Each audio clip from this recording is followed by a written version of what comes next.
ಲೋಕಾನುಗ್ರಹಿ, ಸ್ನೇಹದ ಕಡಲು, ಕಾರುಣ್ಯದ ಮುತ್ತು ಪ್ರವಾದಿ ಮೊಹಮ್ಮದ್ ಮುಸ್ತಫಾ ಸಲ್ಲಲ್ಲಾಹು ಅಲೈಹಿ ವಸಲ್ಲಮರ ಬಗ್ಗೆ ನಮ್ಮೂರ ಹೆಮ್ಮೆ ಹಲವು ವಿದ್ಯಾರ್ಥಿಗಳ ಪಾಲಿಗೆ ನೆಚ್ಚಿನ ಶಿಕ್ಷಕಿಯಾದ BK ಝೀನತ್ ಹನೀಫ್ರವರು ಬರೆದ ಅತ್ಯಂತ ಹೃದಯಸ್ಪರ್ಶಿ ಕವಿತೆಯನ್ನು ನಿಮ್ಮ ಮುಂದಿಡುವಂತಹ ಪ್ರಯತ್ನ ಮಾಡ್ತೇನೆ. ಕರಿ ನಬಕ್ಕೊಂದು ಬೆಳ್ಳಿ ಚುಕ್ಕಿಯಂತೆ ಮಾಸದ ಹೊಳಪಿವರು, ಮಾನಸದ ಹೂವಿವರು.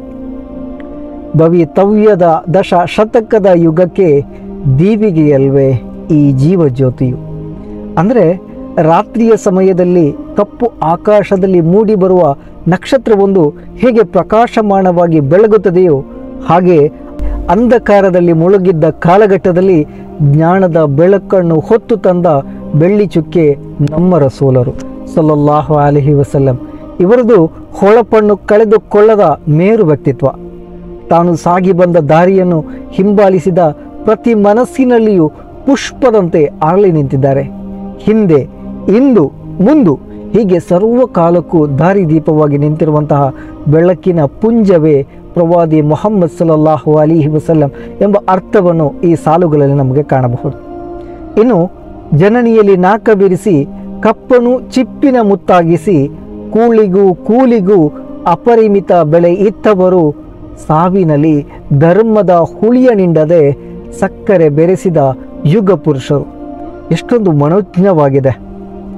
ಈ ಸಾಲಿನಲ್ಲಿ ಜಗಜ್ಯೋತಿ ಪ್ರವಾದಿ ಸಲ್ಲಲ್ಲಾಹು ಅಲೈಹಿ ವಸಲ್ಲಮರನ್ನು ವರ್ಣಿಸುತ್ತಾ ತಾಯಿಯ ಪಾದದ ಕೆಳಗೆ ಸ್ವರ್ಗ ಇದೆ ಎಂಬ ಮಾತು ಪ್ರತಿಯೊಂದು ತಾಯಿಗೂ ರಸೂಲರು ನೀಡಿದ ಅಮೂಲ್ಯ ಉಡುಗೊರೆಯಾಗಿದೆ. ಅದಕ್ಕಿಂತ ಹಿರಿಯದಾದ ಮಾತು, ಶಕ್ತಿ ಬೇರೇನಿದೆ ಅಲ್ವಾ? ವರ್ಣಭೇದ ತುಂಬಿ ತುಳುಕುತ್ತಿದ್ದ ಸಮಯದಲ್ಲಿ ಕರಿ ಜನಾಂಗವೆಂಬ ಹಣೆಪಟ್ಟಿ ನೀಡಿ ಸಮಾಜದ ಮುಖ್ಯ ಸ್ತರದಿಂದ ತಳ್ಳಲ್ಪಟ್ಟ ನಮ್ಮದೇ ಸಹೋದರ ಸಹೋದರಿಯರಿಗೆ ಚಿಪ್ಪಿನ ಒಳಗಿರುವ ಮುತ್ತಿನ ಬೆಲೆಯನ್ನು, ಭದ್ರತೆಯನ್ನು ನೀಡಿ ಸಮಾನತೆಯ ಹಕ್ಕನ್ನು ಮರಳಿ ಅನುಭವಿಸುವಂತೆ ಅನುವು ಮಾಡಿಕೊಟ್ಟ ದಾರ್ಶನಿಕ ಈ ಪ್ರವಾದಿ ಸಲ್ಲಲ್ಲಾಹು ಅಲೈಹಿ ವಸಲ್ಲಂ. ಅಂತೆಯೇ ತಿನ್ನುವ ಅನ್ನಕ್ಕೂ ದುಡಿಮೆಯ ದುಡ್ಡಿಗೂ ಅಪರಿಮಿತ ಬೆಲೆ ಕೊಟ್ಟು ಒಬ್ಬ ಸಾಮಾನ್ಯನಾಗಿ ಅಸಾಮಾನ್ಯನಾಗಿರುವುದನ್ನು ನಾವು ಕಾಣಬಹುದು. ಕೂಲಿ ಕಾರ್ಮಿಕನ ಬೆವರು ಆರುವ ಮುನ್ನ ಅವನ ಕೂಲಿಯನ್ನು ನೀಡಿರಿ ಎಂಬ ಅವರ ಮಾತನ್ನು ಇಲ್ಲಿ ನೆನಪಿಸಬಹುದು.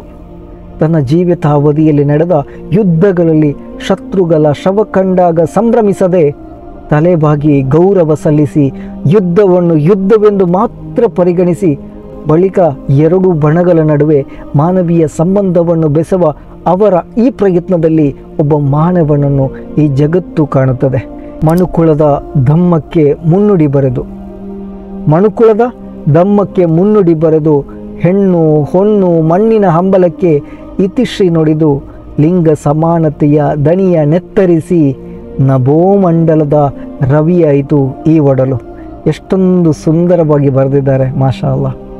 ಮಾನವ ಧರ್ಮವೇ ನಿಜ ಧರ್ಮ ಎಂಬ ನುಡಿಯನ್ನು ತನ್ನ ಜೀವನ ಪುಸ್ತಕದ ಮೊದಲನೇ ಪುಟದಲ್ಲಿ ಮುದ್ರಿಸಿ ಭೌತಿಕ ಸುಖಕ್ಕೆ ತಿಲಾಂಜಲಿ ನೀಡಿ ಗಂಡು ಹೆಣ್ಣಿನಲ್ಲಿ ಸಮಾನ ಶಕ್ತಿಯನ್ನು ಕಂಡು ಭೂಮಂಡಲಕ್ಕೆ ತೇಜಸ್ಸು ತುಂಬಿದ ಸೂರ್ಯನೇ ಈ ರಸೂಲ್ ಎಂಬ ಕಲ್ಪನೆಯನ್ನು ತಿಳಿಸಿರುವಂತಹ ಈ ಸಾಲುಗಳು ಎಷ್ಟೊಂದು ನಿಜವಲ್ವಾ?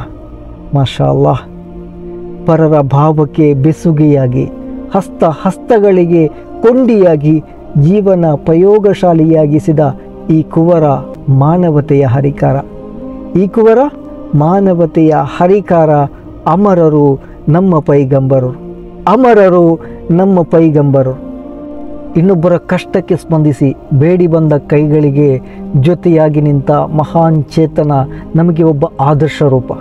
ತಾನು ನೊಂದು ಬೆಂದು ಸರ್ವವನ್ನು ಕಳೆದುಕೊಂಡು ಪ್ರಯೋಗಶಾಲೆಯಲ್ಲಿ ಪರಿಕರಗಳನ್ನು ಹಿಡಿದು ಪ್ರಯೋಗ ಮಾಡಿದಂತೆ ತನ್ನ ಜೀವನವನ್ನೇ ಪ್ರಯೋಗಶಾಲೆಯ ಪರಿಕರಗಳನ್ನಾಗಿಸಿ ಹೊಸ ಅರಿವನ್ನು ಜಗತ್ತಿಗೆ ನೀಡಲು ಮಾಡಿದ ಪ್ರಯತ್ನವಂತೂ ಅಬ್ಬಾ, ಅನ್ಬಿಲೀವಬಲ್.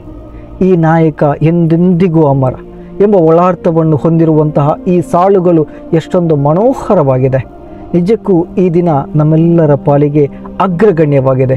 ಸದಾ ನನ್ನ ಬೆನ್ನು ತಟ್ಟುವ ಝೀನತ್ ಹನೀಫ್ರವರ ಈ ಕವಿತೆ ನಮ್ಮನ್ನೊಮ್ಮೆ ಪ್ರವಾದಿ ಬಗ್ಗೆ ಚಿಂತಿಸುವಂತೆ ಮಾಡಿದೆ. ಜಜಾಕಲ್ಲಾಹು ಖೈರ್. ಅಸ್ಸಲಾಮು ಅಲೈಕುಂ ವರಹಮತುಲ್ಲಾಹ್.